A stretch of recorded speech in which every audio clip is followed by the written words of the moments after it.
আমরা সাথে সাথে তাকে বহিষ্কার করেছি। আমাদের আইনজীবীরা আমার বলেছে মামলা দেওয়ার জন্য আমাদের কোনো আইনজীবী তাদের আইনজীবী নিয়োগ হচ্ছে না, আমাদের আইনজীবীরা বলে দিচ্ছে। তো এই মারলো ওরা, এদের চাঁদাবাজির মামলা না, তো এটা ভাঙড়ির ব্যবসায়িক, ওদের ব্যক্তিগত দ্বন্দ্ব, রাজনৈতিক কোনো দ্বন্দ্ব নয়।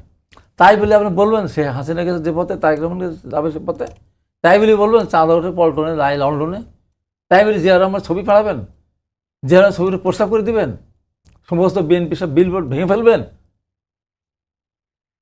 এই যে বিভৎসতা কারা করতেছে, এগুলি এই স্লোগান কারা দিচ্ছে, এই যে অরাজকতা সৃষ্টি করে কারা দিচ্ছে, এই এরা করতেছে।